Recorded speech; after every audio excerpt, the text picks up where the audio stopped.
Hey guys, so in this video, I'm going to show you the best way that I know how to set up authentication in your application if it's a front-end application. The reason why I'm recording this video is because I forget this stuff all the time. And I figured if I keep forgetting it, somebody else out there could use a tutorial/guide. It's not really a step-by-step tutorial, but it just shows you how to actually get it done.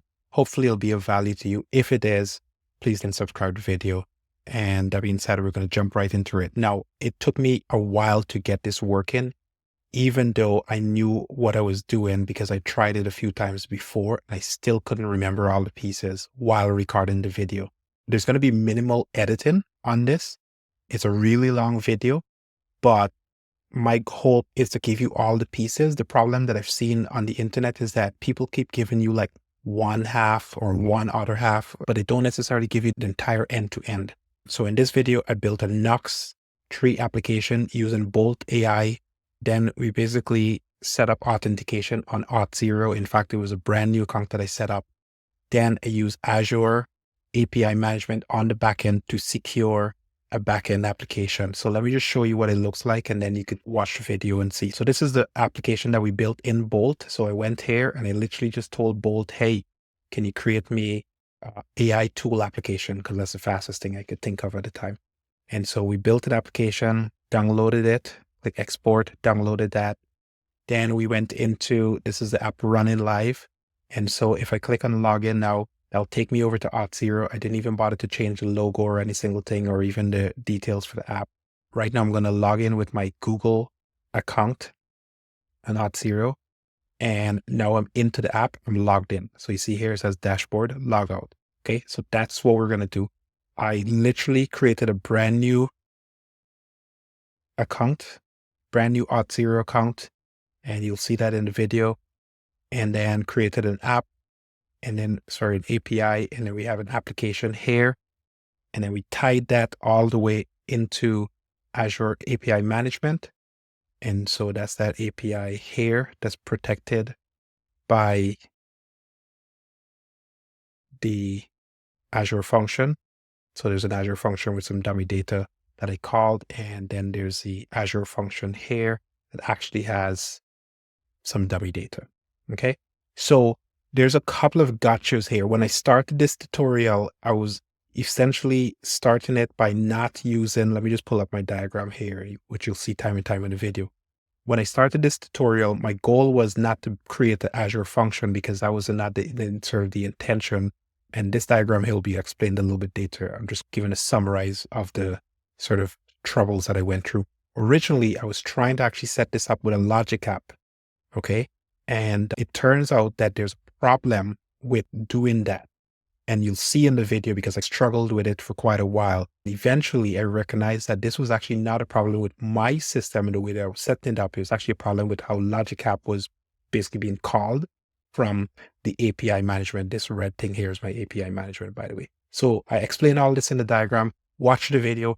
If you do like it, please subscribe if you can. I'm basically new on the internet, but I've got lots of ideas on lots of different random things that I share, anywhere from development all the way to AI tools. So if that's something that's of interest to you, feel free to subscribe. I'd love to get some more subscribers, to get over 1,000 subscribers. That's my goal right now. So with that, enjoy the video and hopefully you get some value out of it. First of all, I have a brand new account. I haven't even signed up for Auth0, so we're just going to jump right into it and just get that signed up. So I'm creating myself a brand new Auth0 account. This way I could just prove to myself that I actually know how to do this properly, because it's so frustrating having to do this thing every single time. So this is a company, this is a personal. We're just going to say it's personal, and then we're just going to go into it, whatever the account set up. All right. So while that's being done, we're going to go across the Bolt. And we're going to say, create me a personal app with a login page that will showcase the latest,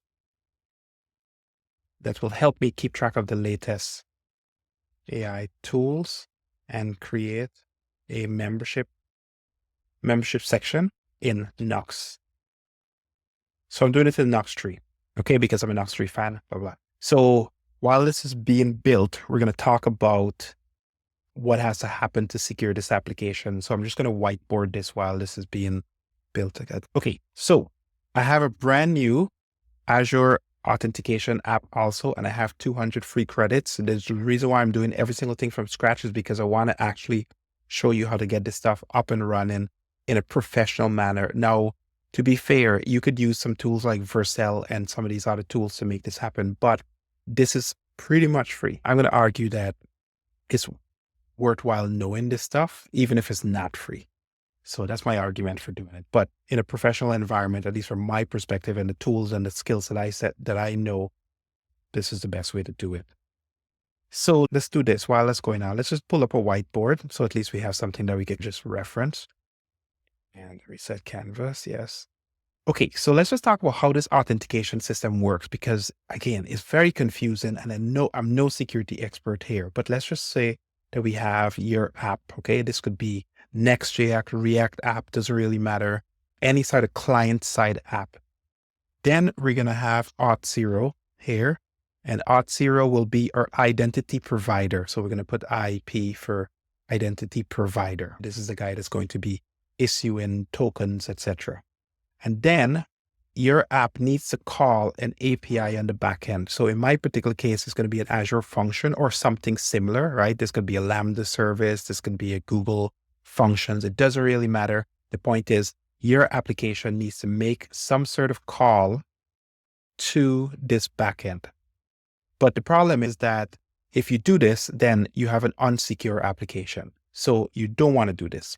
What you want to do is you want to have some sort of security, right? So we'll put what can we put for a guard? We'll put let's put a red, for security, right? So we'll put you need some sort of security here protecting your app. This is a badge, by the way. This is my badge. So you need some sort of armor that's going to protect this application from the public, okay? So you don't expose every single thing. So that means that whenever your application is calling Azure Functions, it has to go through the guard first. The question now becomes, how does your guard know, one, who you're calling on the back end, and two, how does it know to protect you? So basically, the Azure function needs protection. And so as a result, we have to put this guard in front of it in order to protect it from rogue people, bad actors. Okay. And this guy is trying to get access to your API also.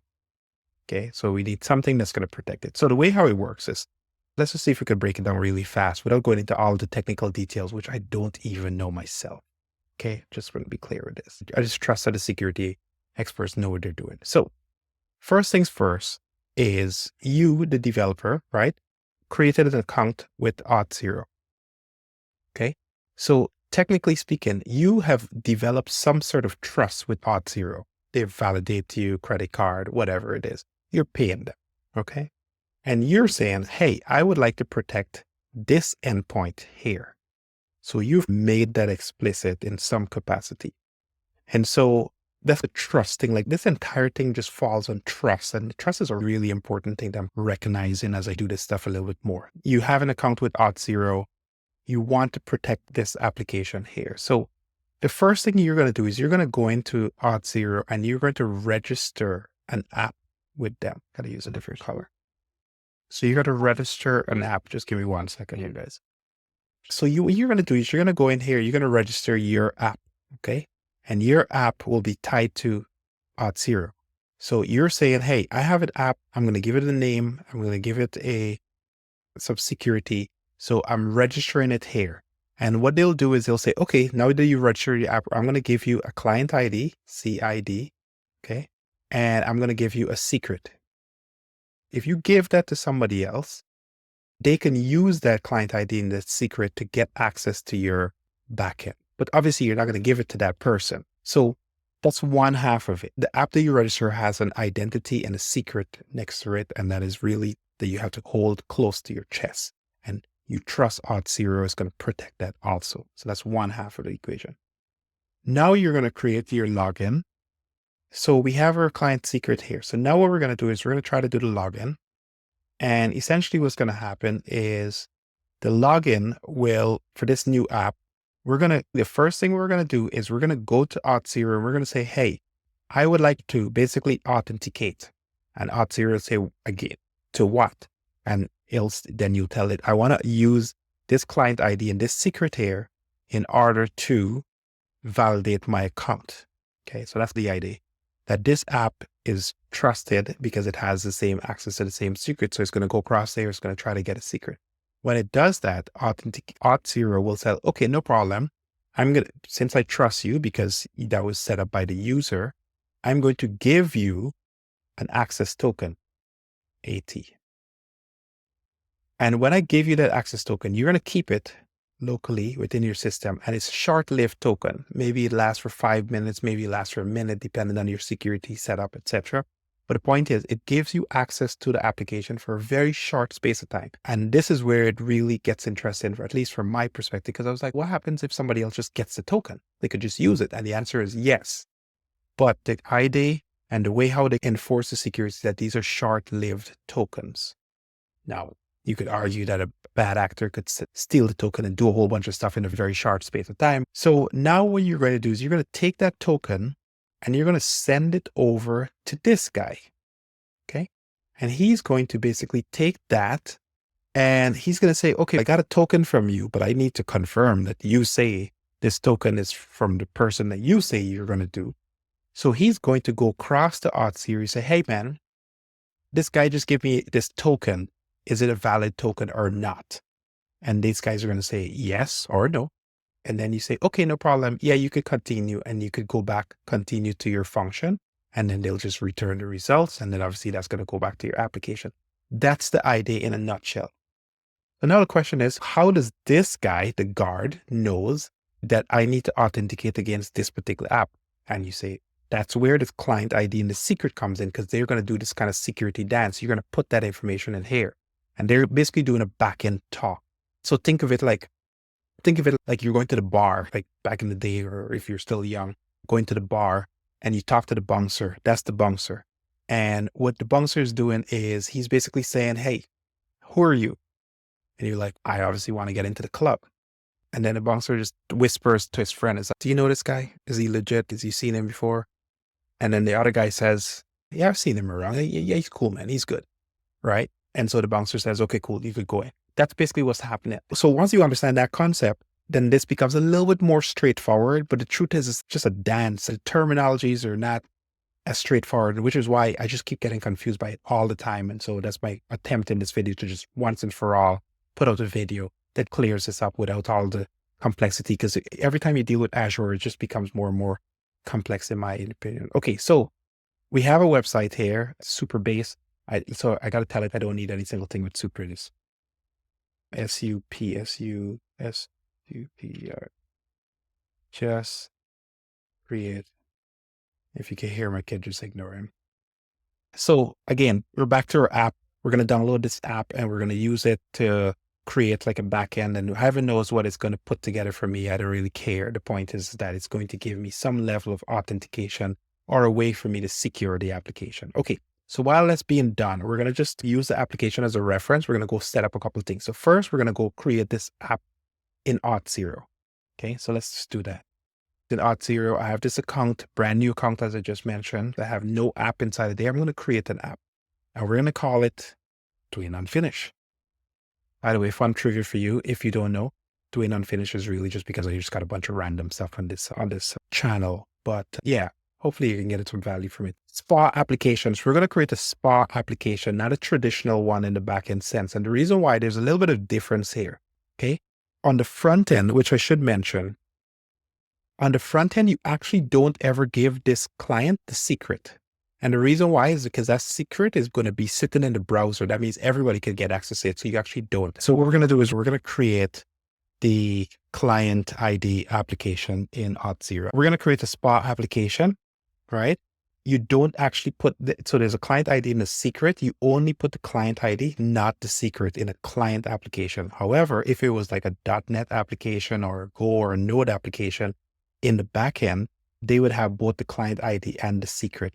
It's just because This is on the server. So just keep that in mind as you go forward if it's a spa versus thing. So that's the reason why you have to choose this one here. So we can say Dwain unfinished app, click on next.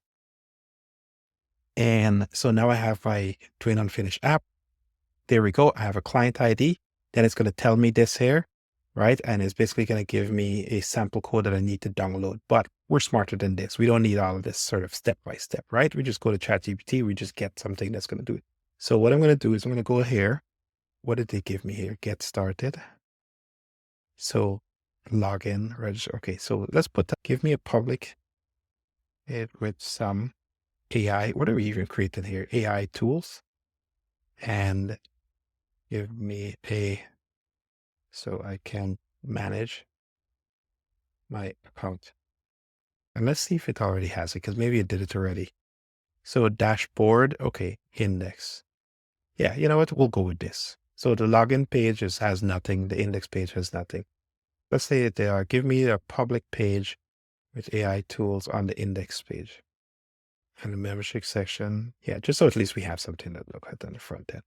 Okay, so once that's finished, we're going to download that. So while that's being done, we just created their app here. So we have a client ID and a secret. So let's just make sure I show you where that is located. So if you go to the app, you go to settings. Here we have our client ID and here we have our secret. Okay, PP again.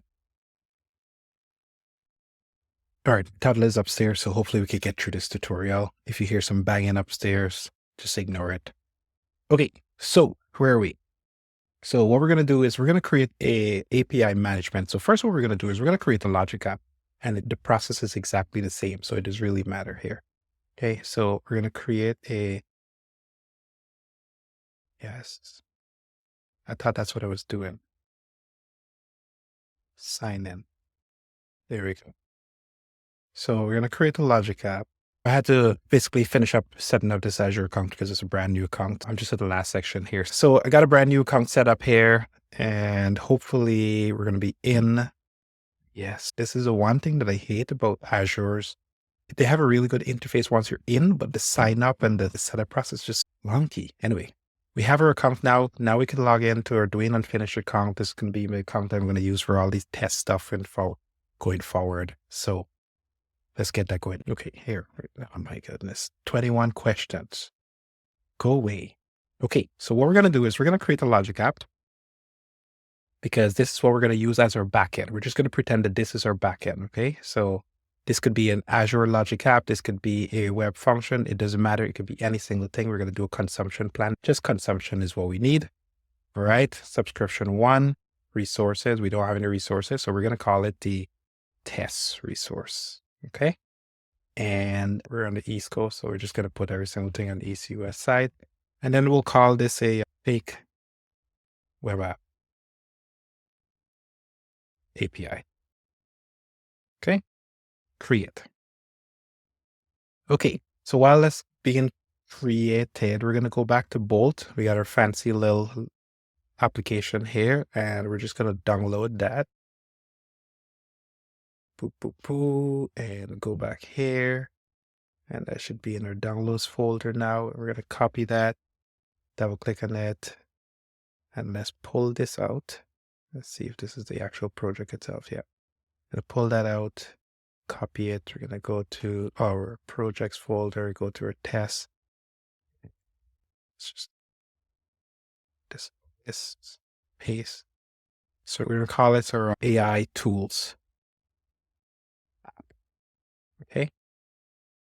And we're going to go to terminal and open this up in code.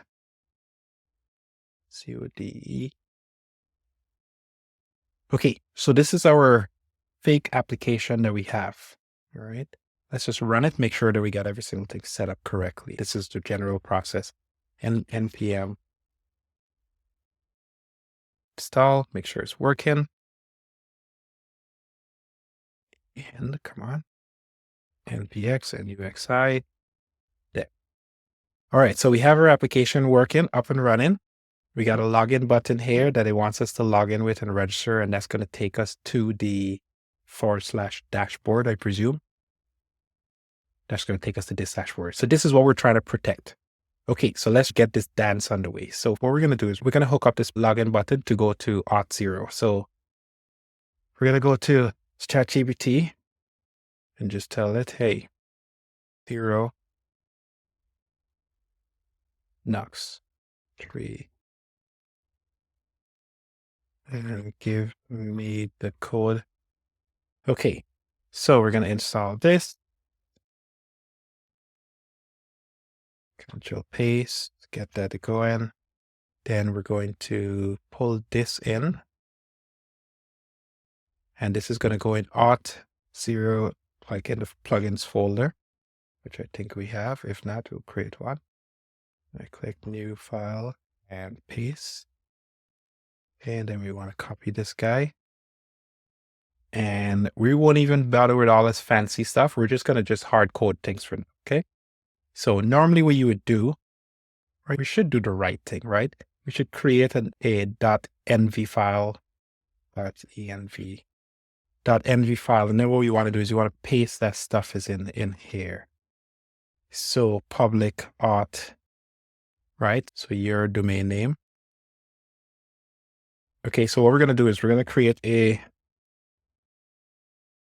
the env file, we're going to create a file called, we're going to say auth. Actually, we don't care. We'll just call it Auth0 domain. And let's call the other one Auth0 client ID. So notice I don't have a secret here. Okay. Because in this world, because it's client side front end, again, anybody could see this thing here. So you won't put the secret in here because then that's a security problem. So what's going on here? Okay, let that recreate itself. Well, let's go in. So you won't put a security file in here. So let's go to Auth0. We're going to get this. We're going to collect the client ID, copy this, paste that in here. And the domain is the domain for this account. So it's actually coming from here. I'm not certain where else to find it. I know this is the name. This is the tenant name. Let's see if there's any other official way to get it. Get started. No, I don't think there's any other way to. But I know that you have to use this tenant name with auth0.com. So it'll be this tenant name .us.auth0.com. So actually, I know where to get it. If you go to the applications and you go to quick start, they should show you it in the code. So in this case, I'm in view. Windows login. Yeah, you know, that's interesting that it will show you. Where is it? It's somewhere. I've seen it. Anyway, it doesn't really matter. Let's see. Here. There. Domain. Yeah, so in the application settings, copy that. Auth0. So that's exactly what I have here, but just for the sake of being complete, we'll paste it. Okay.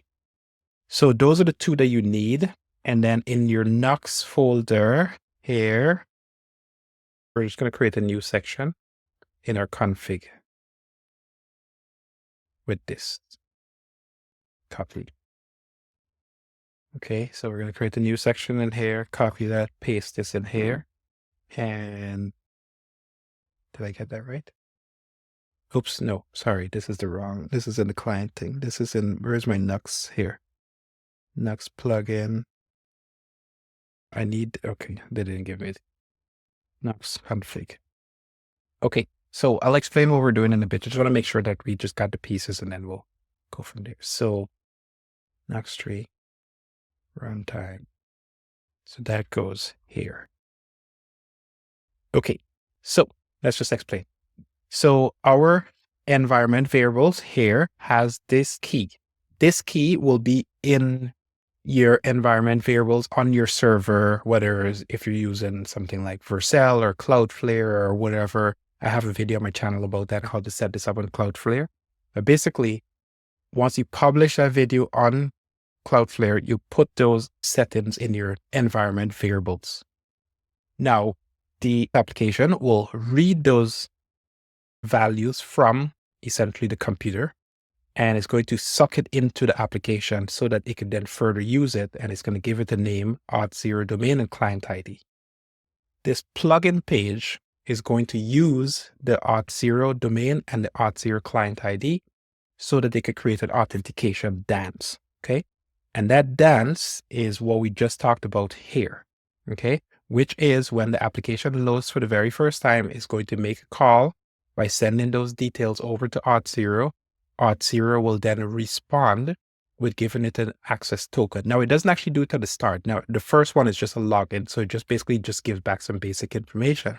And then you have to make another call to actually get the authentication token and return it back. Once you have that, then you could send it back to the other thing. Okay.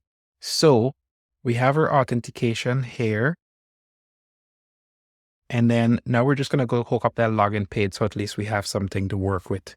Like I said, this login button here, right? Because that's going to send us our authentication down. Login button. Right. So we're going to do use login here. Yep. So this is a login page. Dashboard index.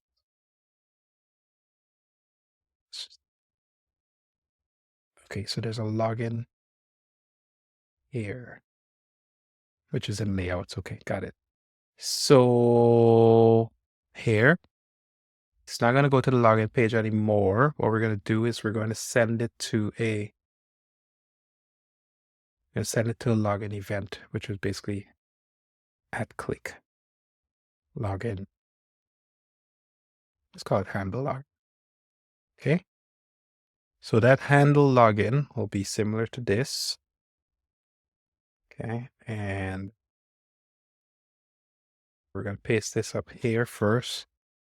And we're going to bring in the, it's coming from Nuxt. So it's just basically pulling it from the global thing. And then here is just login. Okay. So I'm going to show you this. It's going to work, but it's going to fail at the same time. Okay. Let's see. Okay. Going to click on login. Oops. So layout. So let's make this a button. And then let's just make sure that this is actually working by putting a console log. Okay. Spec. Let's bring that over to this page. Go to console, clear this. Click on login, login in. Okay, perfect. Auth0 is not a function. Okay, so we're making some progress.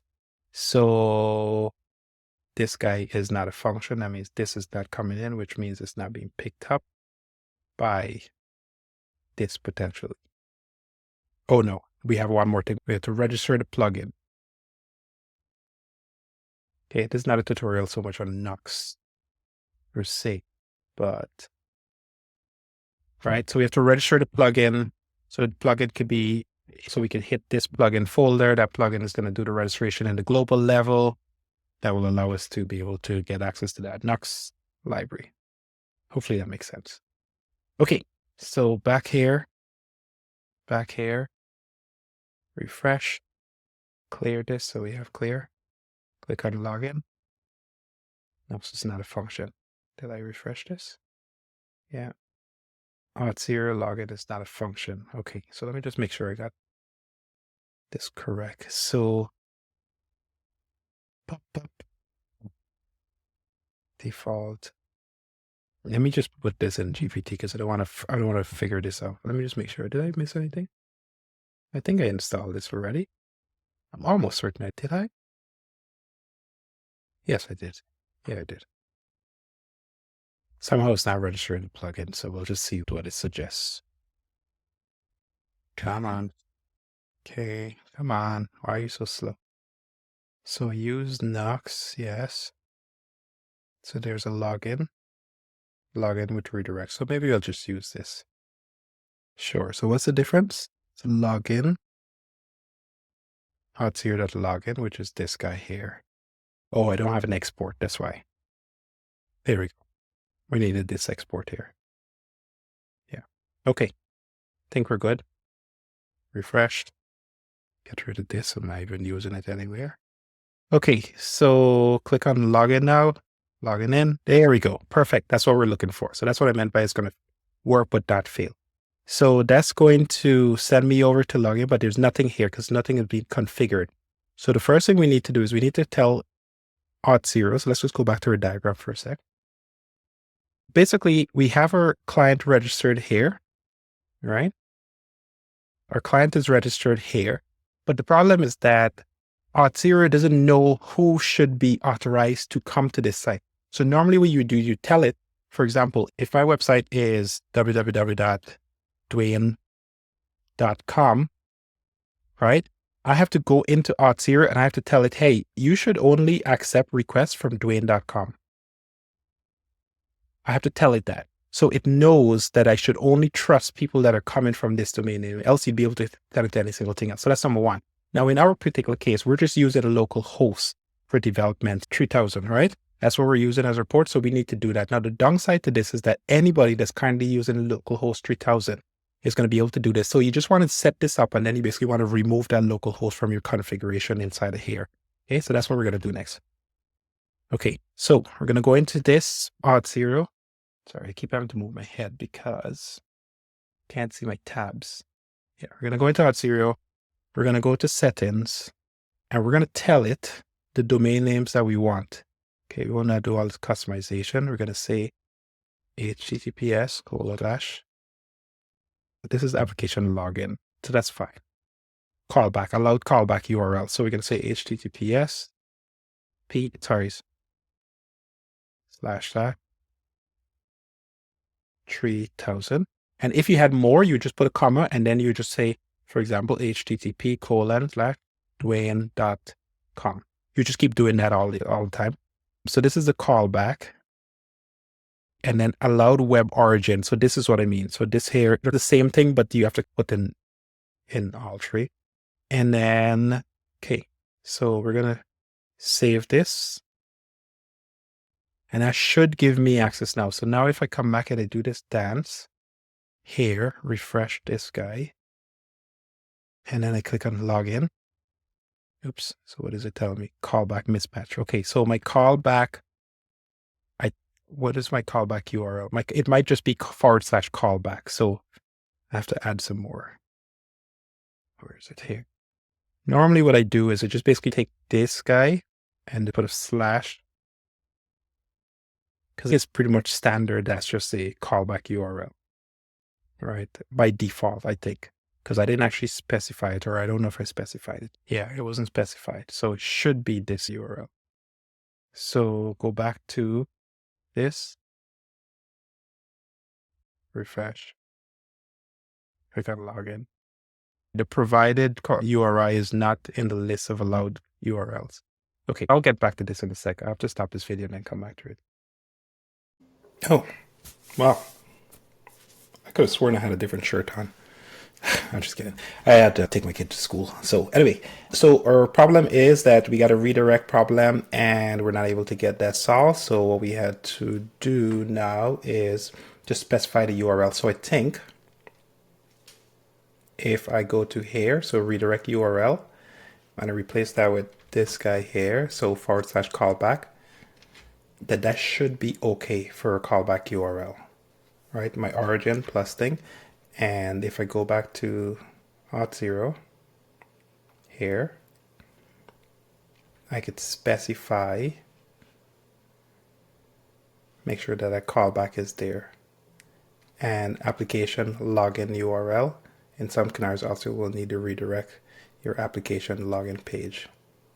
This URL needs to point to the route in your application that should redirect to Auth0. So for now, you know what, we're just going to put it at localhost. By the way, my domain name is actually dwain.me.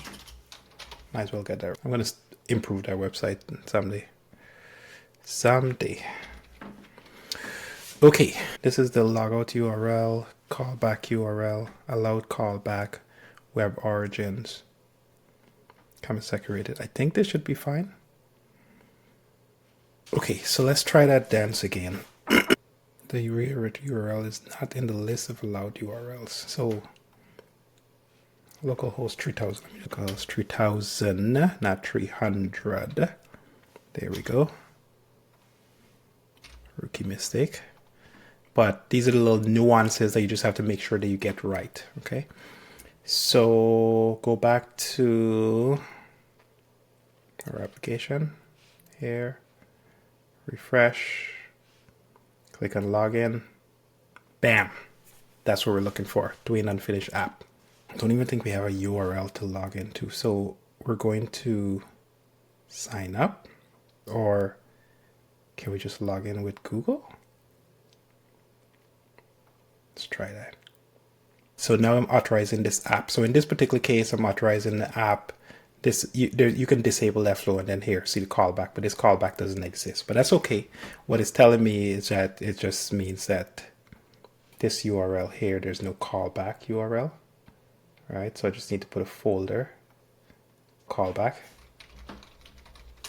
and in there, it's gonna have an index file, and it's gonna say directing.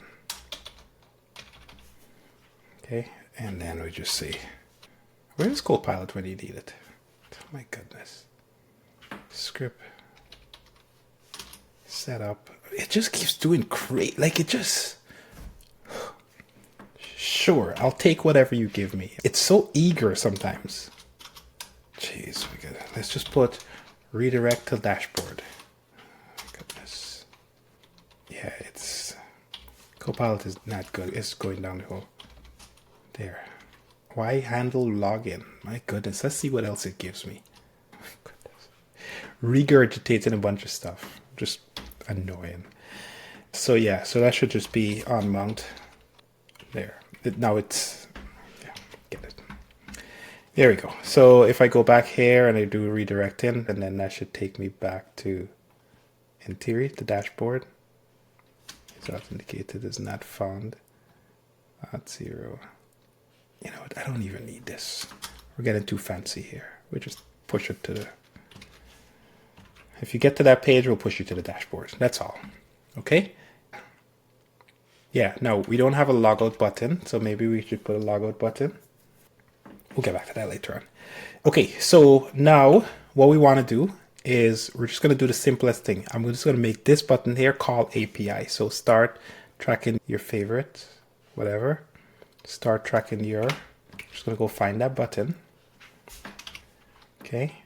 And what we're going to do is we're going to put a call API. That's what we're doing. Okay. It's not a tutorial about design and development. The button, and we're going to call this at click call API. Sure. Okay. So when that button is clicked, it's going to make a call to the API. Okay. And we won't even get fancy with how we're going to call the API and all that type of stuff. Now we're going to call API. Okay. Fetch. And now we're going to go back up to Azure, and we're going to create a logic app. Yeah, I did this before, sir. So I'm now officially a new user in Azure. Good. So logic app, we're just going to create a basic logic app. Again, I'm just using this in replacement of a function, which is pretty much the same thing. Consumption plan. We got our test resource. We're going to call it local. What do we call it? Dwain API. Doesn't matter. Doesn't even matter where it puts me. North Central. Sure. Create. Okay. Create. And while that's being created, we're just going to get some JSON to put in. So I'm just going to just call it some here. So let's go to ChatGPT and just say, no, actually, let's do it. Let's do it this way. So we have here some AI tools. So we're going to stick with the AI tool concept. We have this list of AI tools. So what we're going to do is we're just going to take, give me a list of AI tools list in the same format. FORMAT. So it's going to give me a few of them. Okay, so while that's coming, this is running slower than usual. They've changed something here. I'm almost certain of it. It's definitely running slower. So what we're going to do is, as soon as this is finished, we're going to go to our API here, go to our resources. We're going to create a edit, create a new resource, click on a request. So when a HTTP is received, then we're going to basically send back a response. What's going to be the response here? We're going to dump back that JSON that we're just creating right now in the body. And that's it. So Mr. GPT has given us some results. So we're just going to return this array. Copy that. Paste that in the body here. So how do we know it's going to work? Because if I take that, save that, it'll give me a URL. This URL here, I can now take it into Postman, and I could say get, and I should get that. Oh, trigger is not post. Okay, so we just gotta change this guy here to take a get request. Click on save, bring that over, and then now we should be able to get that URL. There we go. Okay, so this is our JSON coming back from that Logic App API. So our goal now, so just to go back to our diagram, we have now a Logic App that is here, and what we're going to do now is try and protect it. We're going to try to protect it so that this Postman, we're going to pretend that this guy here is the bad actor. Postman can't access it directly, right? So we're just going to, he must go through the API management layer, and if he does directly, he won't be able to access it anyway, because we'll end up locking this down, but I won't get into all that details. So in other words, this should only be allowed to talk to this, and you, front bad actor guy, should only be allowed to talk to this. That's basically the idea. So now that we have our API, I actually don't know how you can secure a Logic app specifically, because normally you would do it with a function, but I'm sure there's a way to do it. Just not 100% sure, but that's not the point. That's not the goal of this tutorial. Okay, so now that we have that, the next thing, what we're going to do is we're going to create our API management service, create a new one. Back in the day, this was a really expensive service, but now they've done the consumption plan, so it's a little bit better. Dwain and finish. Organization is Dwain FNISH. On finish API, not AI. Don't want to do standard, don't want to do developer. We want to do the consumption tier, which is their pay-as-you-go tier. Validation required, missing information. What am I missing? Basics. Administrative email. Okay, and create. All right, so while we're spinning up this shield, is essentially what we're doing, let's make sure, what can we do in the meantime? Let's try to set this guy up so it'll swap the data when we get the real data with the data from the API. So we should do that right now just to make sure that it actually works. So what we'll do is we'll call number 7. We'll call this directly, and we'll swap out the data or append to it. So let's do that. So just to make sure that we actually have some data, because right now we have ChatGPT, DALL-E, etc. So let's take this, put this up at the top here. And this is a ref. No. So we'll make this into a ref so we could. Oops. Oh, okay, sure. We'll just replace the feature tools instead of all the tools. REF. Instead of all the tools, we're just going to replace just these guys here. And what I'm going to do is when I make an API call, I'm going to get back to JSON, and then instead of logging the JSON, we're just going to say feature tools, that value, that data. That's it. Very basic, no real error handling. And also we're going to get that URL directly from here. No, from here. From, where is it? Logic app. Oops. from our logic app. We're going to take that. We're going to click on this. We're going to copy that URL again. Where is the URL? There we go. Good. So we're going to go back to this and I don't know, we'll paste it as a variable here. API URL. Okay, ridiculously long URL that Azure gives you. But I understand. Okay, we're going to take that, we're going to put it in here. And it will be a get method. It should be fine. So these feature tools, we have a longer list of feature tools when I click on this button here. So we got a syntax error. Did make the call. Did get the results. So where's the syntax error? Fetch data, syntax error. What was the error? Maybe my JSON is incorrect. To make sure this is validated JSON. Valid. Okay. So not an issue with the JSON. JWT DALI, click on call. There we go. Okay. So it came back with something. We got a 200. We just got to figure out why this is not loading. But in other case, response. It's probably this object is wrapped in something. So we just need to see what it is. So click on that. Console log. Yeah, so this is a response object that has a whole bunch of stuff. Response.OK. Header. So that guy was doing the right thing. That JSON. And then prototype. Yeah, so he was doing the right thing. So it's if response.OK. No. Yeah, so this is correct. It's correct. Results data, just so I could see what's going on there. Click and click on call.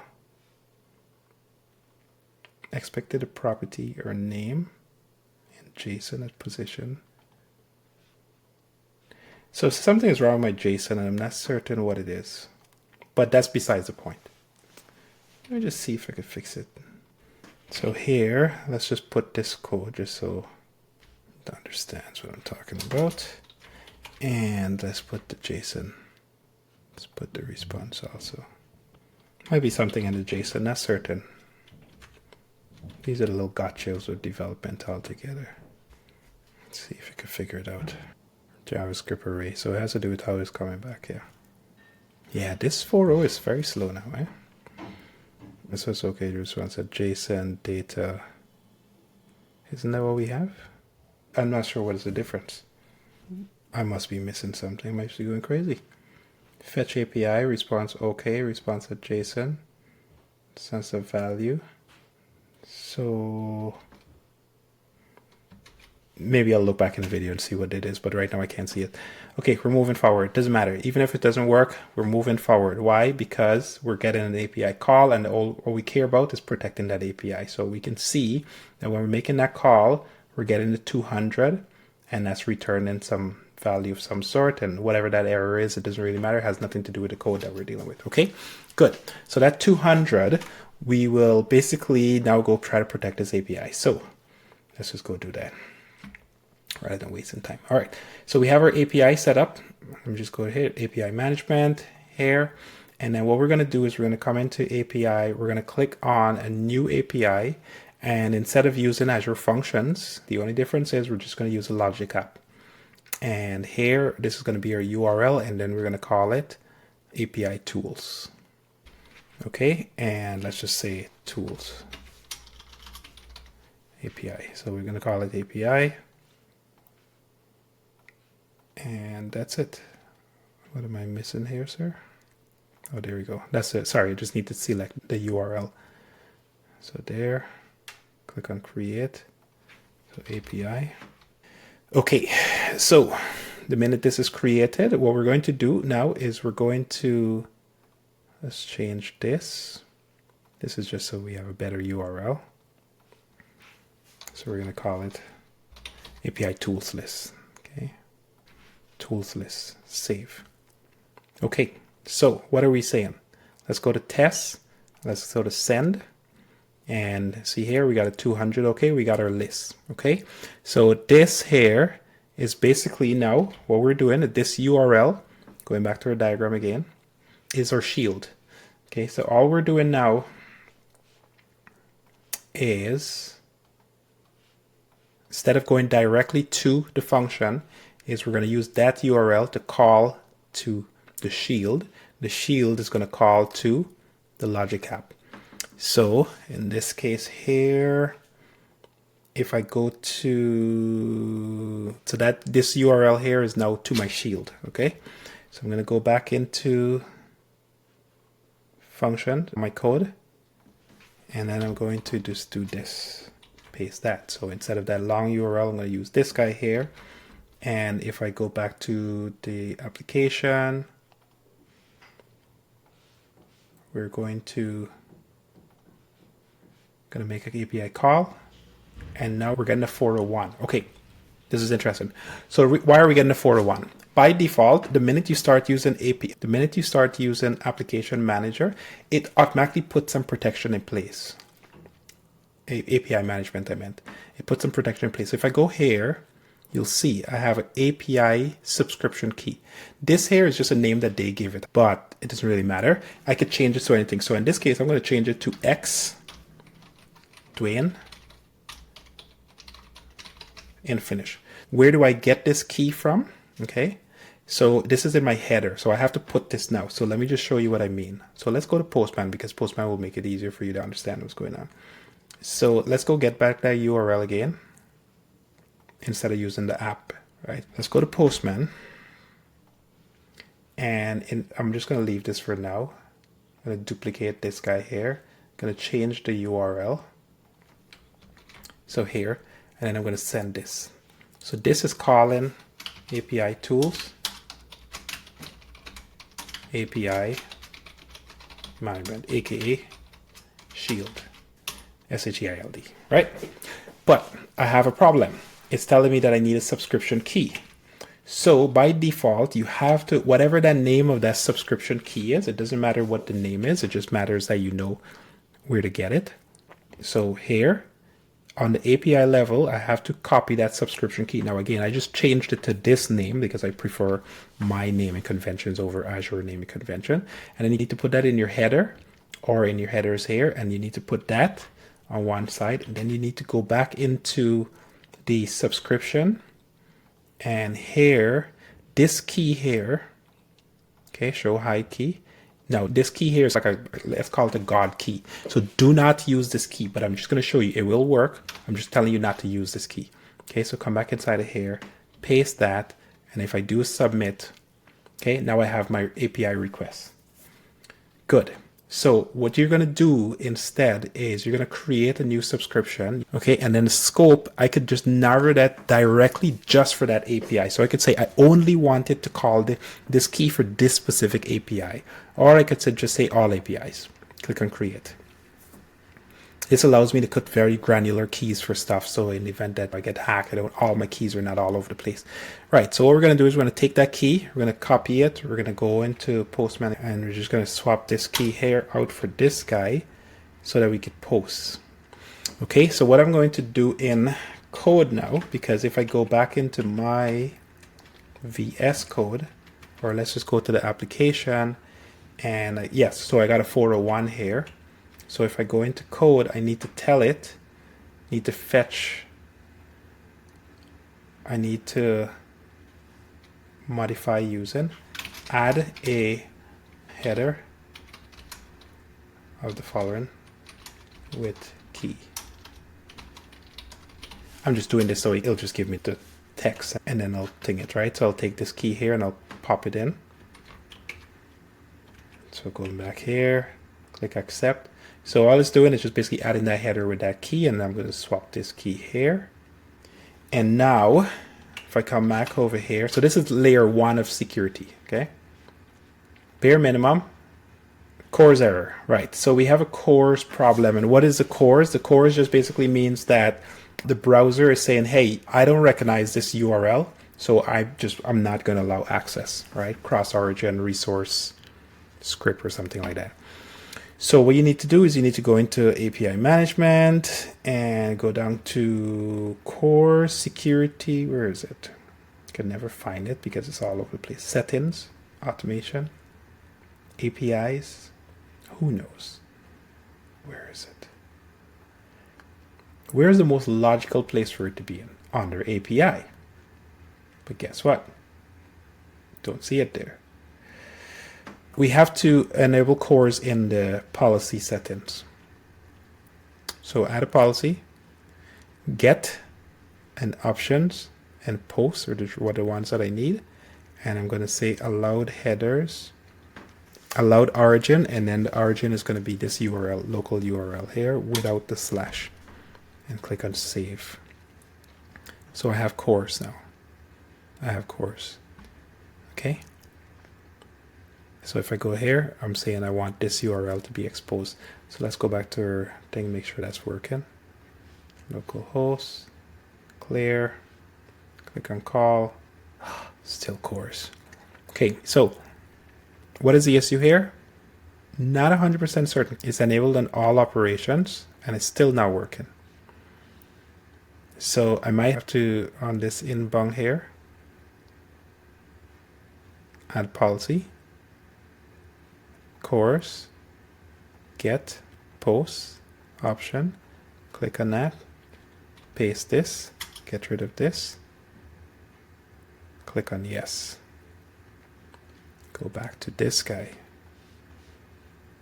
refresh it, click on call, still doesn't work.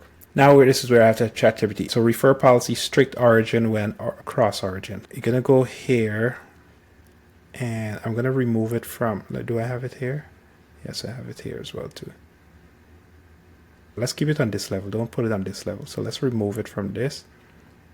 And then just tell Mr. GPT, sorry, save this. Go back to operations. Go back to cores. And then let GPT figure out why this cores is not working. API. Your cores looks almost correct, but there are a few common gotchas with API management cores behavior that might be causing it not to work. Without allowed headers, APM may reject pre-flight options, which includes content type, authorization, etc. So I need to have allowed headers, even if they're not explicitly sending them. Kind of browser first, blah, blah, blah. And ensure option requests are handled, which I did. And add expose headers. If you're accessing custom headers, cores won't be turned. Cores won't be returned on errors. Okay, I'm passing. I don't think I definitely don't have to do this. I know that for sure. So let's do this. Go back to here. That should work now. Don't know what I really genuinely. Just haven't given back the full code suggested. What did you change? Set backend API policy. Where are you? Come on. So they have option, get, option. Then they have these here and then this here. Why is this in two places? Oh, backend and frontend on error. Okay, let's find. Sorry, what's the error? Figured why I hate course problems. They're so annoying, and I don't even want to spend the time to truly invest in understanding why. But the bottom line is, here's what you need to know. The browser will block any request where the server says, I don't really know where this URL is coming from, so I don't trust it, and so it blocks it. That's all you need to know. And then there's a configuration, aka of sorts, that you need to put in order to get it sorted out, like this. And basically what it translates to is you just need to add this allowed origin, but for some reason when I add it, it never ever works for me, ever.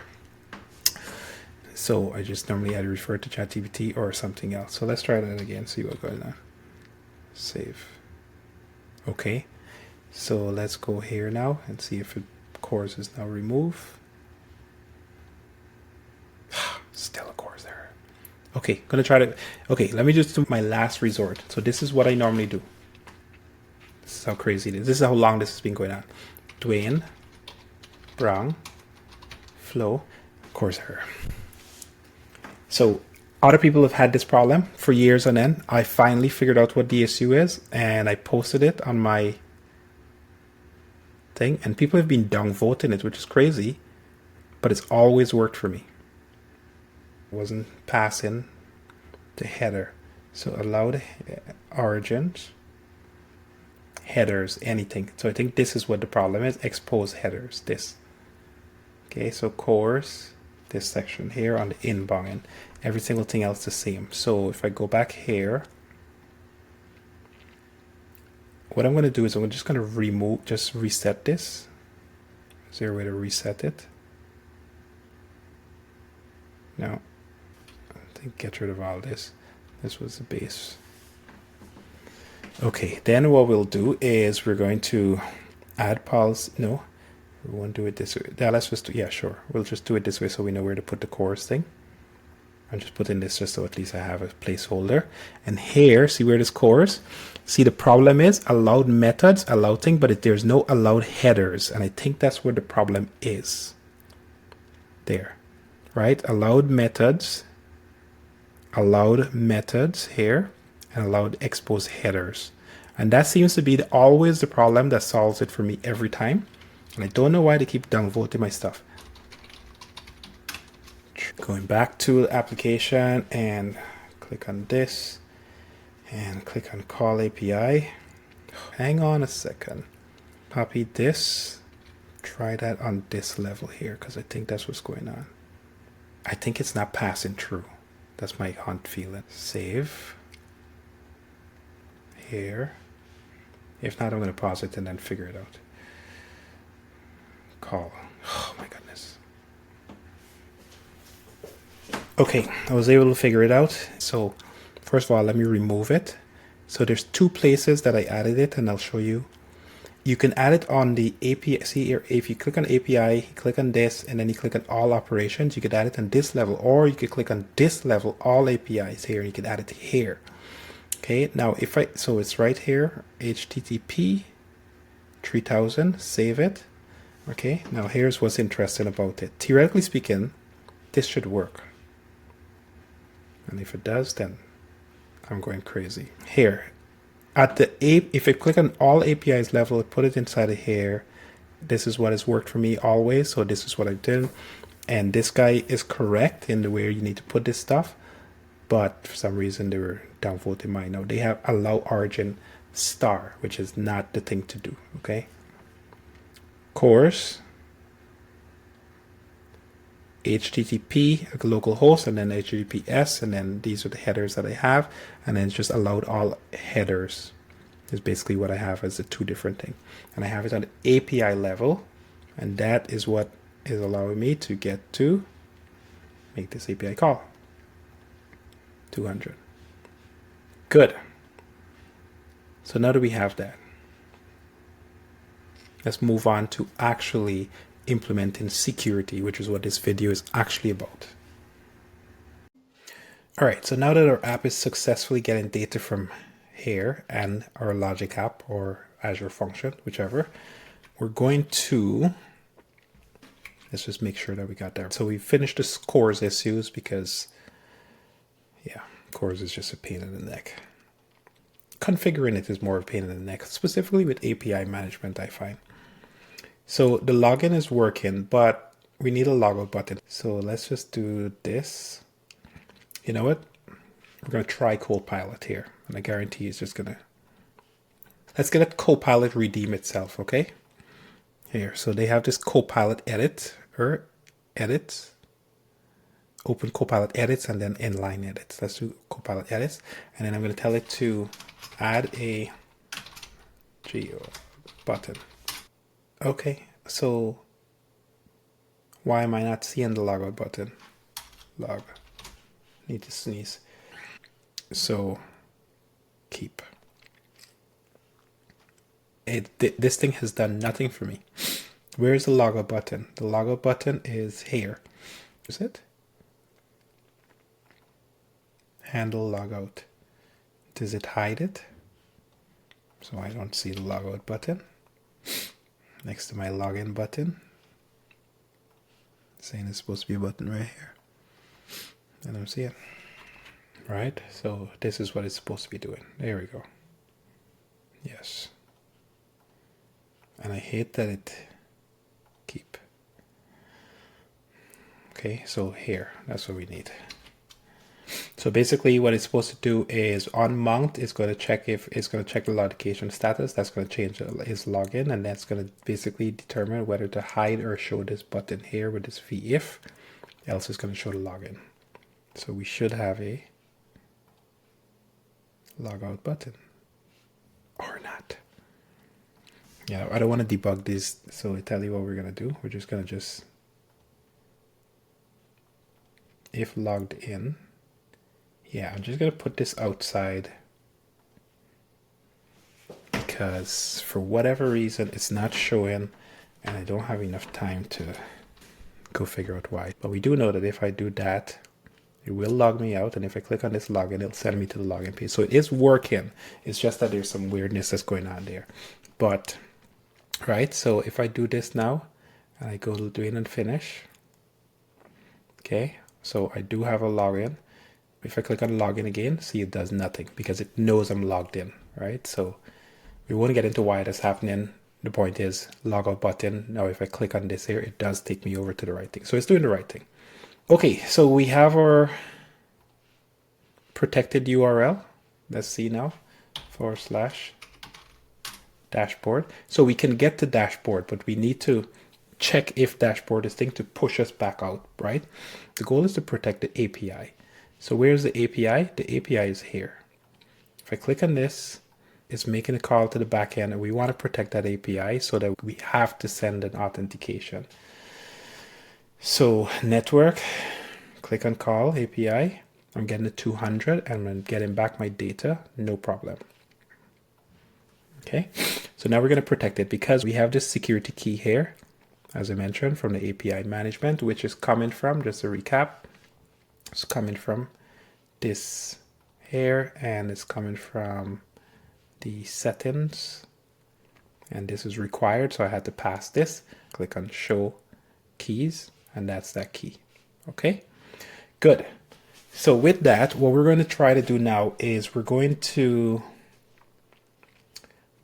protect this API by bringing in the third party. So what's going to happen is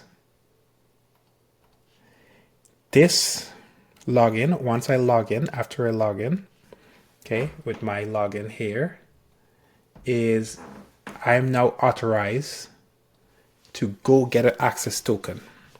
Okay, so once I'm logged in, I'm going to now make a second call to the service. The service will now say, yep, you're good. And it's going to give me a JWT, JSON Web Token here. And now I could use that token to call this guy. That's basically what we're going to do. But we're going to do that as the last step. Before we get there, we're going to tell him, this shield, you're no longer allowed to just use that key anymore. That key is not enough. When you get that key, whenever you get a request, you need to go check with this guy to see if this is actually a valid response. So that's the dance that we're going to try to set up right now. And how are we going to do that? We need to go into Auth0 and we need to go to the application, and that's their application here. And we need to get this client and this secret. We're going to need that in a sec. Secondly, we're going to go create an API. What is this API about? We're telling Auth0 that I'm going to set up an API specific for doing this sort of security dance. Okay. In other words, just like how we set up a client, we're now going to set up another application to represent this shield so that Auth0 knows, okay, this application is for this client, this shield here that I'm going to set up, if that makes sense, right? In other words, Auth0 needs to know about API Manager. Okay, so we're going to go into Auth0. First of all, we're going to go to Applications, API Management. We're going to click on API Management, and then we're going to call this Dwain API. Okay, and our endpoint will be the Azure endpoint. This could be anything, but it needs to be recognizable, so at least you know what it is, right? So we're going to go to domains. Where's the domain? Custom domains. It could be a custom domain or any single thing, but we're just going to use this as our endpoint. And it needs to be exact, by the way, whatever it is. So if I paste that, no space, https:// okay, so this is my API endpoint. That is my audience. Keep that in mind. That's my identifier so that I know that this is for this particular API management. JWT is fine, and then this guy is fine. Click on things. So now I have a representation of my API manager in Auth0. So with that, we're going to go to settings and we're going to set this up. We're going to take all this information and put it in here, this identifier. So we're going to go into Auth0. This is new because I don't think they had this before. They didn't have this before. So if you go into Auth0, API management, you go to Auth0. Now you can click on create, and then you could give it a name. So I'm going to say this is Auth0. So in other words, what I'm doing now is in API manager, I'm setting up a mini app to point to Auth0 that's going to have all the configuration settings. So everybody has their own mini app that's going to connect to the other guy. That's the best way I can explain it. Auth0. Okay, we're going to call it Auth0. Not Auth0. No, Auth0.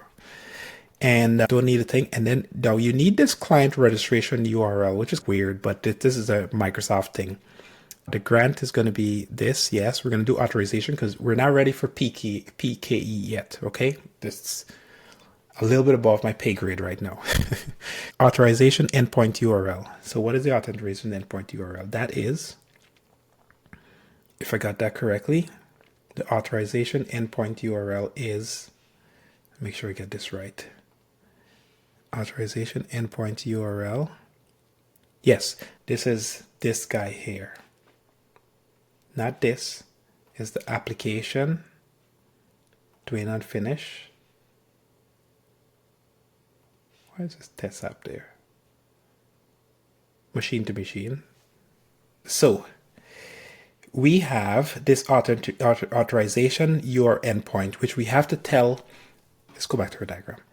We have to tell the shield that you need where to look for the authorization. In other words, who is the authority? That's what we're setting up. So this authorization endpoint here is it's basically this guy. Okay. So how are we going to do that? We're going to set up this API here. We're going to say that the authorization endpoint, I have to go back to my application. This is my authorization endpoint. This URL has to go here, HTTP/, and it needs to be /authorize. I'm copying from my cheat sheet here. So let's just look at this for a second. The authorization endpoint is /authorize. The token endpoint is the same exact thing, /auth token. So same thing for the token endpoint. And then auth token. Okay, so that's that. And then we have this client registration, which you have to put as the same thing. It's just, in Azure apparently just needs it. So you just got to trust me. Okay. If you click on every single thing else the same, authorize request methods, get and post maybe, but just get is fine. Right? In body, authorization, header, scope, client ID, credentials. We're going to come to that in a sec. You have to put this URL in here, client registration URL. And I think this is just to do with if the user needs to do the authentication, this would be the page that they were sent to. But in this case, it's not happening. It's just a machine. It's just one computer, aka the shield, talking to Auth0 and back. So they don't need that's the URL, but it's required in Azure. Okay, now client ID and secret, we're going to get from this guy here. So again, I'm back on application, not API. Just want to be clear with that. Not in the API. You have to go back to application. And the application that I have is this guy. And we're going to copy the ID. And we're going to copy the secret, which I won't share with you because it's a secret. Of course, Azure shares it. Don't worry, these are all test accounts, so we're good. And then I'm going to click on create. So that is my OAuth security dance thing. Now, how do I know this is going to work? It won't, because if I come back to Postman, or let's just do my API since that's what I was doing before. So if I come back to my API and I click on call API, still works 100% the same, still got my data coming in. Why is that the case? Even though I registered that authentication, it actually has no idea to know which API it should be protecting. Okay, so you see here, I still have data. So it doesn't know which API should be protected. So what you have to do is you have to go back to your API. You have to click in here. And again, I have to go to my cheat sheet here because this gets a little tricky. So we're going to do all operations. You could probably even do it at this all API level, but I'm going to stick to this here because we might have different APIs with different stuff. All operations. And we're going to click on add policy. And we're going to come down here to JWT validator. So this here is going to take that authentication details and it's going to basically essentially send it over to Auth0 and says, hey, here's my client ID, here's my secret. Can you get me, is this guy valid or not? Because remember, we're coming from, our data is coming in here and he's going to go into his little local guy. He's going to get his secret and he's going to send that over to, and he's going to say, can you validate that this token is valid? And he's going to say yes. And then he's going to say, okay, no problem, you can proceed. And then he's going to bring back the data. Okay, so that's basically the sort of like the dance that we're trying to make happen. Hopefully that's making sense. Just trust me on this stuff because it's like, hopefully the security guys know what they're doing because I don't. Okay, I'm just showing you what I actually know or have learned.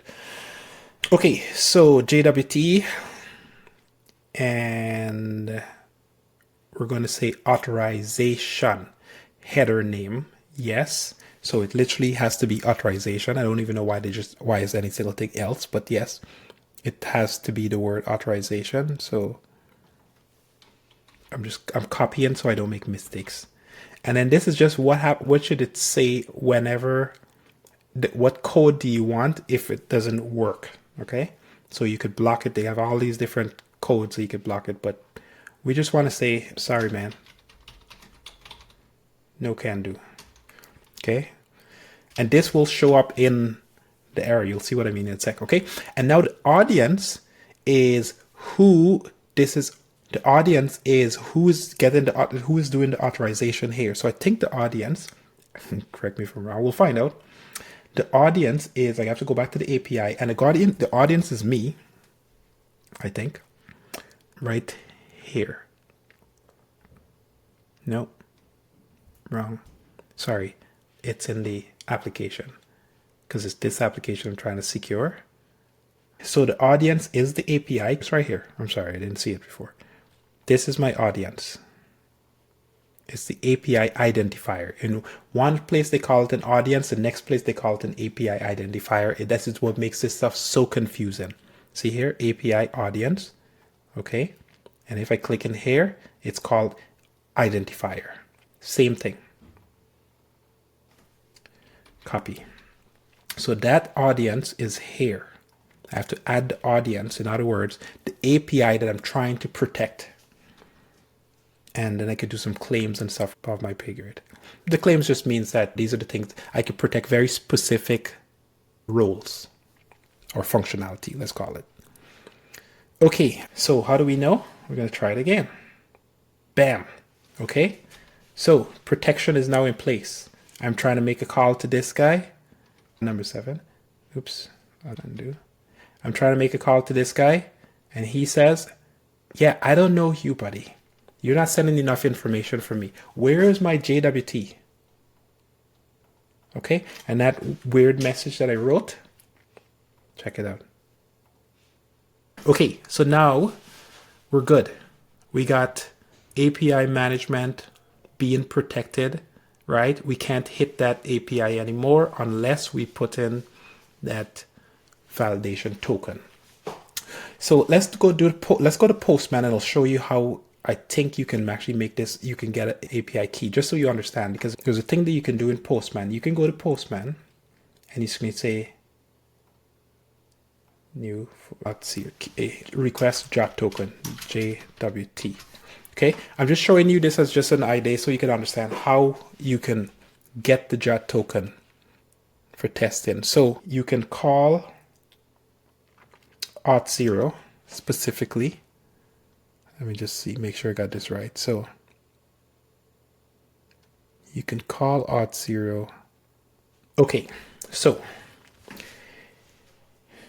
if I can now, this application can now call into Auth0 to get the token, JWT, and then they can make the call to the shield. However, I have to pass some information over to be able to do that. Now, the good news is that their library kind of figures this out, so I just have to just call a function.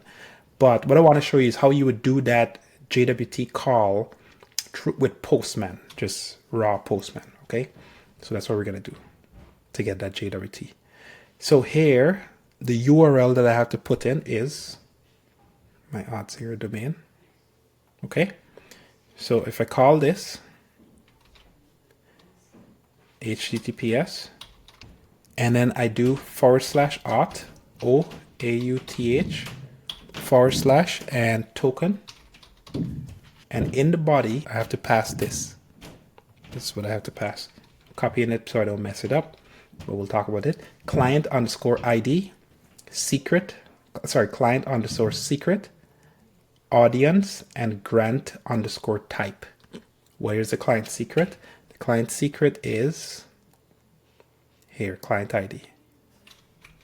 Sorry, client ID, that's what I meant. And then client secret is this guy. I'm not going to show it to you because security reasons. These are all test accounts, by the way. And then audience. So who is the audience? The audience is this guy.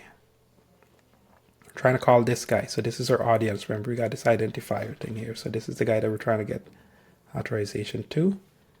And client credentials is this. So if I save this and I press send, it should work or not. So let's see. Why not found? Your auth domain. All right. Sorry, I have to do post. Okay.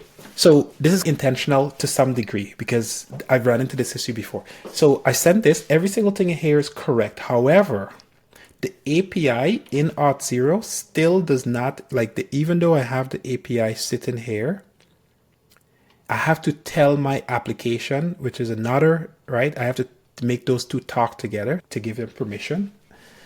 What I have to do is this API here, which is this audience, I have to go in here and I have to machine. Oh, you know what they do? Yes, they don't allow you to, on the test, they don't allow you to do the production one. They don't allow you to have those keys up. It's making more sense to me now why they do this. So I created this one. They created this one here because this is a test of this. They just create a duplicate version so I could use that as a test. So in other words, what I need to do is I need to take these keys, not my real keys. Okay, so these are my real keys. So don't use them, please. So I could use the test keys instead of my real keys. Here. Save. Bam. Token. We got token, baby. Token. Okay. Progress. Good. So now I could take this token, and if I'm doing this call, let's go back here. Copy. I could take this token and I could just send this here, because remember this is going to say, hey, can't do, right? No can do. So now I just need to put authorization, right, as my header, and bearer, B-E-A-R-E-R, I think. I know I never can remember how to spell that, and it has to be a space. Okay, so space, then the token, okay, and then I could send it.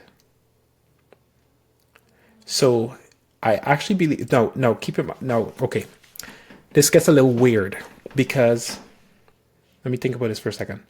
I'm using not the right API. Client secret. I think I can add a second one of this in here. So right now our API only has authority to connect to our tests. But in our application, in our registration, we don't have the test API, we have the live ID. So this is creating a problem for testing our actual API. So I think what I'm going to do is create an Auth0 test in here. I think. And then it should just, I don't know if, we'll find out. Let's find out. So let's just try this. Auth0. If it doesn't work, it doesn't work. Test. Okay. So we know that this is the test account. Every single thing else is the same.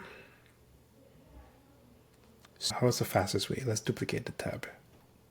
Okay. So let's do this. So we're going to copy the authorize URL, and the token. I'm going to copy the token URL. And then for the client ID and secret is going to be the test version. So application here. So in other words, we're given two different application access to the API. We're given the shield access to two different APIs, two different application. Hopefully that makes sense. This is just so we could test. We don't have to do this for our app, just to be clear. We already have the app working. I'll show you that in a sec. I just want to make sure you understand how we could test this through Azure. What else am I missing here? Yes, the keys. That's secret. Okay, so we're going to create. So if my theory is correct, we should be able to go in here. This should work. It's not. Oh, we have to assign it. We have to assign this. We have to assign this to this, if I got that correctly. See, this stuff is just validate token here. And right now we have this as the identifier. Pause for a sec. Okay, so I'm not 100% certain how to solve that problem. So we're going to remove that test because I understand what's going on, but it's hard for me to grasp some of the nuances here. So what we're going to do is we're going to delete this test, discard it. No, we're just going to delete this test, right? Because I have two different authentication, but they're pointing to the wrong keys. But what I can do is I could come into here and I could change this to, because the problem, okay, let me just explain. The problem is when I go to API management, my API doesn't know about my application. Because if you go to machine, it only knows about my test application. It doesn't know about my real application, which is what the shield is trying to protect, right? So the shield is saying, hey, I need validation for this. It'll work in my actual this code, but I can't get it to work in Postman because Postman is not showing me those. I'm not able to get this API. Hopefully this makes sense. I'm not able to get this API to authorize against the keys that I'm sending to Postman. I'm going to see if I could explain that a little bit better. But basically what I'm saying is this client ID and this secret here is for the test account. So the question is, why don't I just send it for the real account? I will. And I'll show you it doesn't work. Why doesn't it work? Because this is technically a machine-to-machine communication. And my API is saying, I didn't authorize that. I didn't authorize a machine-to-machine communication. So you're blocked. So the way how Auth0 kind of has this set up is you can come into, don't do this, but you can do this.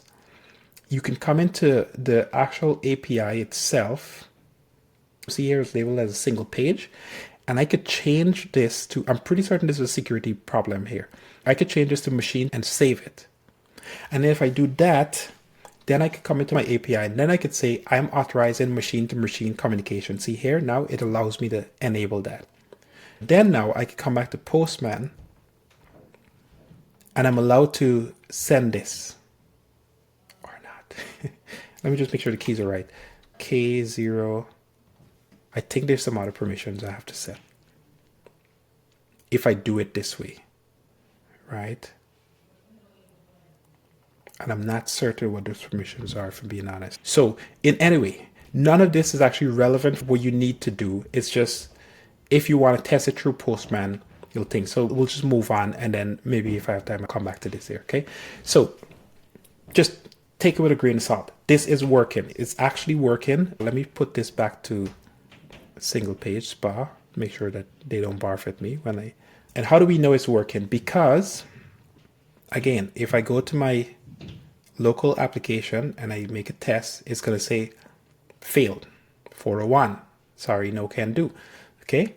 Now, what I have to do is I have to send that bearer token, but I have to get the right bearer token. So here, I'm going to go to this, and I'm going to tell ChatGPT, improve this so it can make an API call for my bearer token. All right, let me explain. So we have to go get this JWT. Now that we're authorized, we have to make another call to Auth0 to get that token so that we could send it with the API. So that's what we're doing. And I'm using the GPT because sometimes I just prefer to just come out here rather than trying to trust Copilot with the changes. So what I'm going to tell it is to get my JWT. Okay. And this SPA has the details on how to make a call to get the JWT, right? Because it knows the thing flow. So it's going to add a get token method. Okay.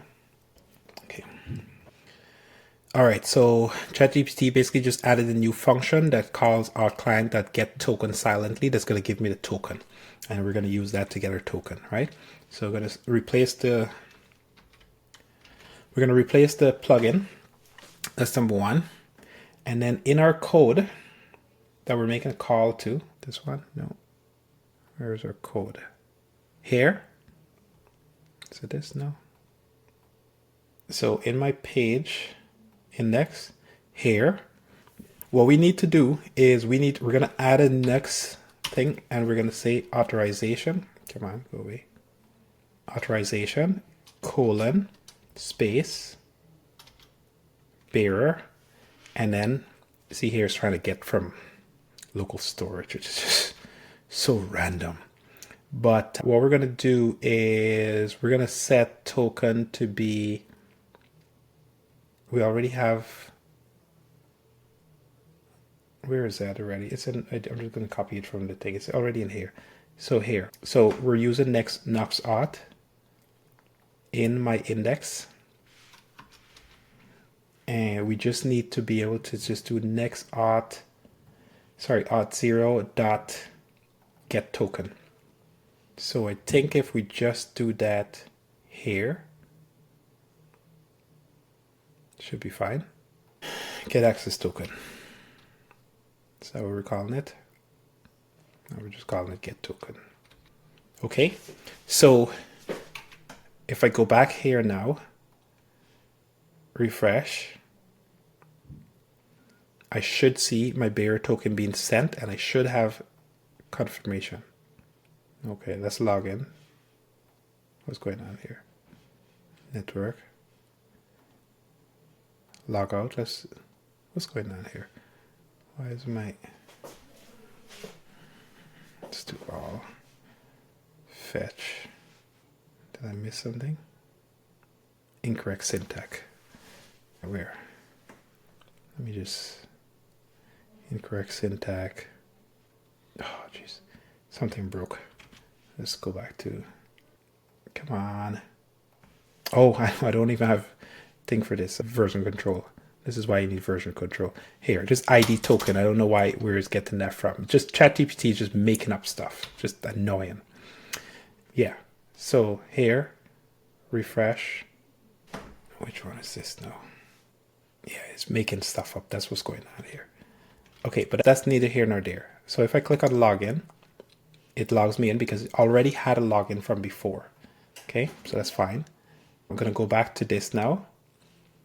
It still has my login. So if I click on this call, now you see saying authorized, unauthorized. And why is it saying unauthorized? If I go to network, let me just make sure. Okay, so token, first of all, it got me the token. Okay, so the token is correct. Now it is, let's see if it's sending it. Unauthorized. Okay, so in this list, there's no bearer. Authorization, bearer, okay, here. So this is right here. So this is, it's sending a promise. What is it sending? A promise. So we need to destruct this, but this is a GPT thing. So let's just say fix, okay. Because it just needs to deconstruct that. Let's see what it's doing. Yeah, so get tokens. Okay, it's redoing the whole thing again. And oh my goodness. Oh my goodness. No. It literally took away my entire code base. No. Actually, that's not what I want. Sorry. This was wrong. This is the one. So it's this file I'm looking for. I'm looking for this one. Right? Because it just needs to just give me the right. So I just needed to just call that silently, await it because it's a promise, and then put it inside of there. If I go back here now, we should have a working API call. Sorry, I got to log in first. Now once I log in, see I got my token. It made the token call. Preview, right? And then if I make this now, call API. Come on, what's going on, man? My computer or something is just going wonky. Did I break something? Of course. So basically, this is just ChatGPT just doing stupid things. It's supposed to be calling get token. It's calling get token silently. Okay, I'm going to put all this code on my GitHub so you can just pull it down and just use it as a reference. Unauthorized. Why is it unauthorized? Token is there. Sorry, no can do. Let's make sure we got bearer. Yes. Here, bearer is there. Okay, we just need to figure out why this is still saying is unauthorized. Validate JWT. Okay, I think this is incomplete. In fact, ChatGPT had to help me out with this the last time. Can you help me? Let's just do this. Don't use the 4.0, please. JWT management policy. Okay, and then it seems like when you click on this JWT here, add policy JWT, it puts an incomplete JWT, if that makes sense. So here, we see several options to base, backend service, back to blah, blah, blah. This part is where it validates JWT looks correctly. Yes, you see here, your policy only specifies the expected audience, but does not define the token issuer or where to retrieve the signed keys. In other words, it's saying, okay, yeah, you have a valid token issuer, but it doesn't know who to call in order to do that validation. I don't know why Azure haven't updated that or whatever the deal is, but you see here, you have to add this OpenID configuration, and this is the line that's missing. We just got to work with it. So here, no, I just got to double check where it is. So it goes in audience. Okay, so this is the line that's missing, right? And this is the, like I said, this has to be your domain. So what's our domain again? Our domain is this guy here. And this URL here is just a standard. This is just a standard. It's just how they know to go check for what authorization. So now, if I go back in here, okay, we'll find out what's going on. We'll figure out what the problem is. It might be because of login, maybe. Authorize, got a token. Go back to this. 401. Am I validated against the right thing? Let me just double check. This is the dance that you just got to deal with if you want to get security right. So machine to machine. Let me just double check. Got to double check all the client IDs. Okay. Client IDs. Okay, let's double check everything. So we got to go to here. Client ID is K0R. K0R, that's correct. Stop it. Domain is this. Let's just double check that's the correct domain. Yeah, we know it's correct because we're getting actual API keys. Okay. Oh, audience. I don't think we're passing in the audience. I think that's also a problem. See here, we don't have audience. And here, we're not passing the audience. Yeah, see here, config.audience. We're not passing the audience. That's why. Yes. So, yeah, so Auth0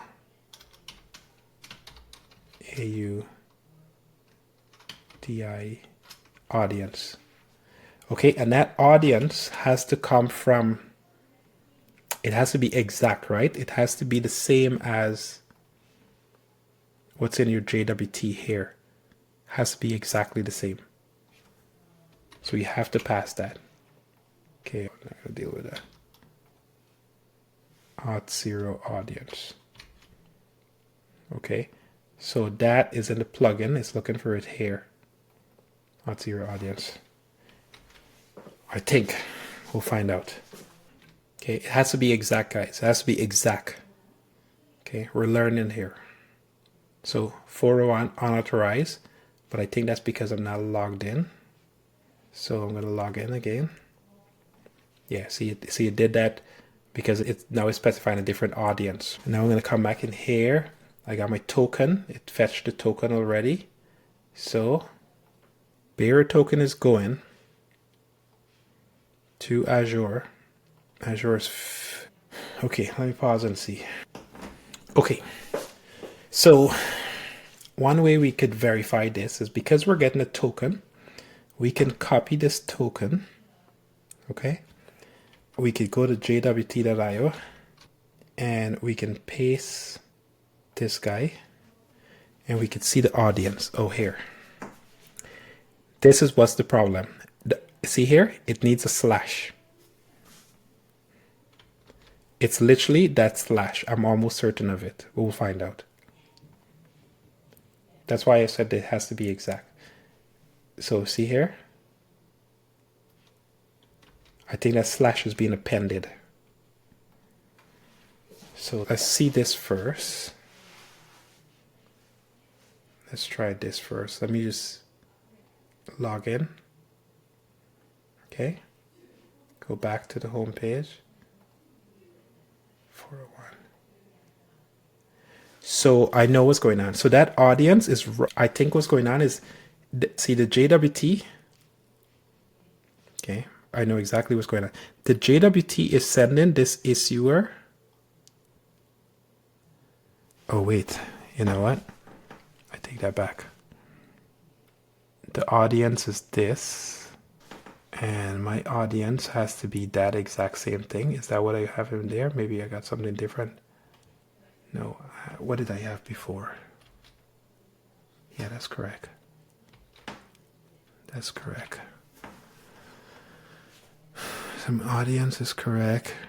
My issuer with a slash. So audience without a slash, issuer with a slash. Where is my issuer in this? In here. My issuer is, so this is the audience, no slash. And I think if I go to here, token, what am I missing? We'll figure it out, guys. We'll figure it out.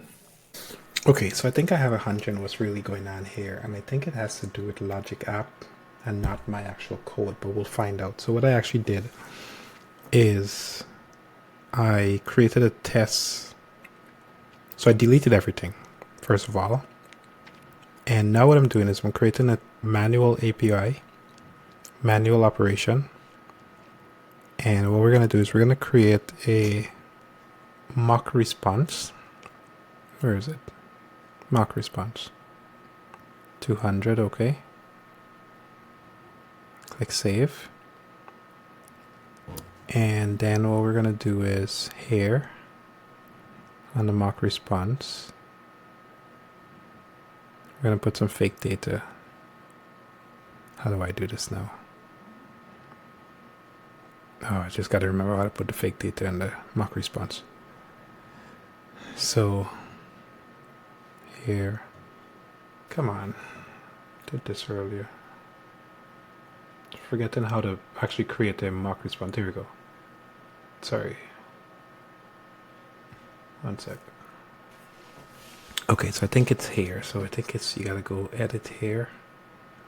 Mock response is enabled for front end. Then we gotta go to response, add a response. 200, okay. And content type JSON, and then sample. So let me just get it to generate some, just GPT to generate some sample data so I don't mess this up because we got too many variables going on. Oops. Random sample JSON object. Okay, so this is my random sample JSON object. Take that, we're going to paste that in here. Save. Okay, so you got to click again, click on here, then you got to click on this guy here, and then you could do response, 200 response, and then we got a sample data there. So if I do test now, send test, we got our sample data. So just make sure that we got this correct. We're going to take this, bring this back to our app, and we're going to keep the URL because we're going to come back to it. Cons. And we're just going to use this sample data. Okay, because what we want to do is we'll simplify what's really going on. Because I think what's going on is that I'm sending an authentication to Logic App, and Logic App is complaining about it. I think it's actually not API management, but I'm not certain as yet. This error that's coming through is a little bit cryptic, so I'm just trying to decipher it. So we'll find out, okay? And now what we're going to do, which I saw, there's a kind of a different way to actually approach this authorization. So it turns out, sorry, I forgot. So actually, let's go back in here. I'm going to re-add everything. Auth0, client registration. Okay, we're going to put that authorized. Put this as authorized. And the authorization token. Put that as this. So it's basically the domain name, just to be clear. It's the domain name of your Auth0 service plus /authorize, and then the other one is OAuth token. This will always be the same. Okay, where do you get the domain name? Just to be clear, the domain name is coming from your app, whatever your app is. This guy. It turns out there's another way to actually enable this without the policy, or at least I think that's what the documentation showed in OAuth. So if you come here, click on settings, you could come down to Auth0 and then choose this, and I guess it'll do the same thing. I'm not sure. We'll find out though. So, you know what I should have done? I should have tested that API directly. So if I come to this API here, Postman, that's my API. No protection still. So I'm not certain what this does, unless it has to be on the right. So unless it has to be on this level, doesn't make any sense. So anyway, so what we need to do is we need to add the validation of the token. So JWT validate. And I was wrong. It turns out that all the details are here for you to add. That will show up in the schema authorization. Okay, audience is going to be the API audience, this guy. Okay, claims we're not doing, but OpenID URL is the well-known URL, is this one. So your domain, okay, OpenID -configuration. So let me just do it just to make sure that you understand where to get that from. So if you go to Auth0, where's my Auth0 tab is gone? Ooh. If you go to your Auth0, you go to authenticate application, you open this, and you collect this URL. If you paste it in the browser, nothing happens. Okay, but if you paste it, https://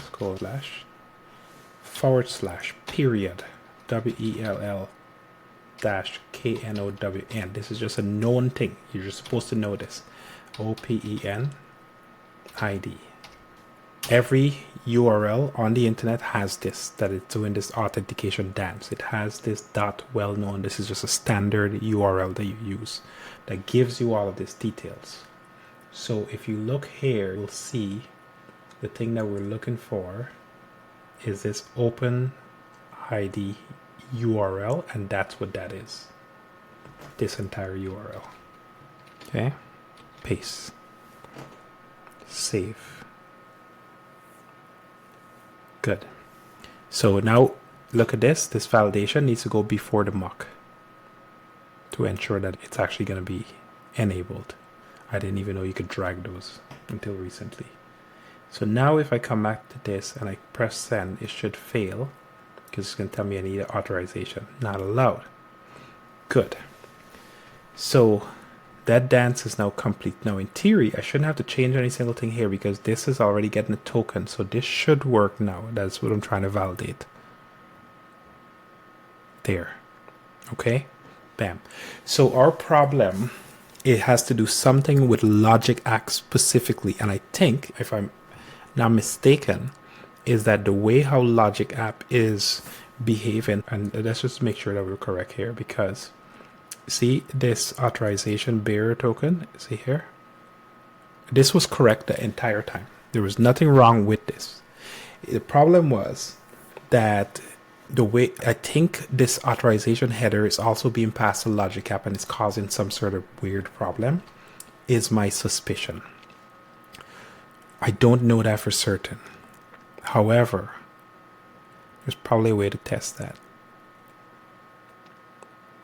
Okay, here's how I think we can test it pretty fast.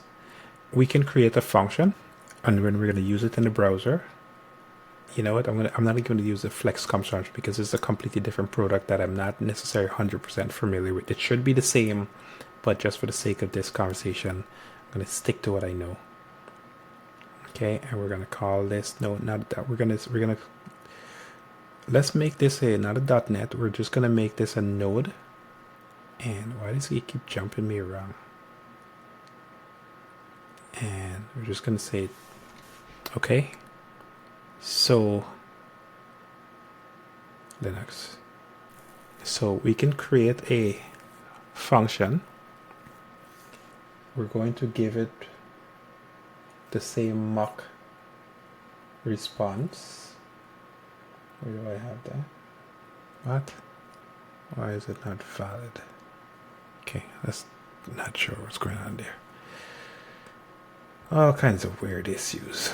New Dwain API. We're going to do node again. We're just going to leave the defaults. And we're just going to create. And then what I'm going to do is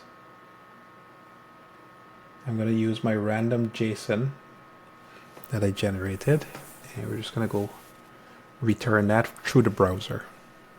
We have our Azure function that's being created right now. What we're going to do is we're going to jump into the editor, create a function in the portal. Yes. Here. Create an HTTP trigger. Yes.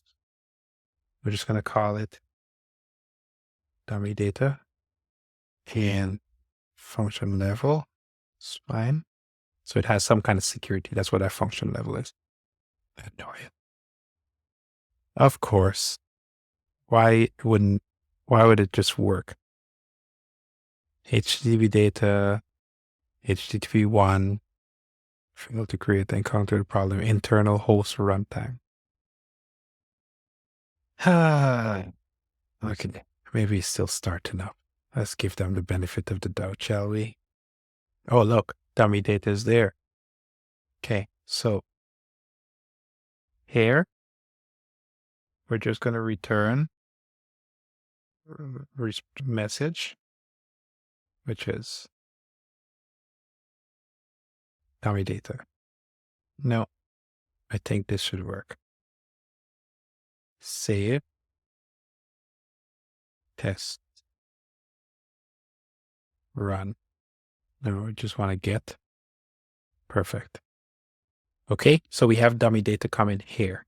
So I'm going to prove to you that program was working all the while, because now we're going to go to API. So let's just do this. Let's just get the URL just to make sure that we got the right thing here. Copy this or copy this. We're going to go down to this API management, and we're going to just create a new request. And a new request, we're going to paste this just to make sure that the function is working. We know it's working, but we want to double check. So there, we have data coming from the function. We're going to pass that function we're going to go through the shield API. Oh no, straight. I'm going to the wrong thing. API management. That's what I'm looking for. So API management, APIs. We're going to add a new API. Instead of this, we're going to do function. We're going to browse. We're going to find our only function. Azure function, Dwain unfinished API. Test central. I think that's the function. Yeah, select the function. Forgot the name that I called, but there's only one. Okay, so we got dummy data, we got HTTP thing. So yeah, sure, we'll bring both of them in. Okay, click on create. And then we're going to test that this Dwain unfinished dummy data form get is correct. So settings, URL, let's test it. That brings back the dummy data. Okay, copy that, paste that here. Should get the exact same results or not. We don't get the right results because we have a subscription key here. Okay, so we'll add this subscription key because we're going to try to replicate exactly what was happening before. And I'm leaving the key name as it is. And I'm going to copy this key. And in theory, if I just show hide, copy this one here. And I go here, paste that. Perfect. Okay, good. Now we're going to add the next layer on top, which is to add the policy. So what is the policy going to be? It's going to be it's going to be on all operations. It's going to add a JWT. Okay, we're doing it again just so we can make sure that we have all the pieces in place. Authorization, and validate that we're not crazy. So audience, again, keep forgetting this stuff. What is the audience? The audience is over here as the API, this guy. The OpenID URL configuration is the one with the well-known configuration, which is this one. And it's going to say, you are not allowed JWT. Okay, so if I go back here and I click on this, sorry, you're not allowed. Good. So now I'm going to take this URL here, and because I know that my config in my app is already set up correctly, that bear token should allow me to just make this work. And that's how we'll know that it was not and never an application level thing. So clear that, refresh. Okay, 401. Right. Subscription key. Right. Okay. So what we can do is, so we can go back here, and this is expecting, this is passing in. We're just passing in this key, and X is passing this. So I'm going to take this, save that, go back to here, and then we're going to go back to this guy, edit this subsettings, come down here. We're going to change that name because that's the key that we set up. And now if I go back to this, fresh, let me make a call. Bam. Bam. Okay. We are not crazy. We are not crazy. Azure has some weird stuff going on.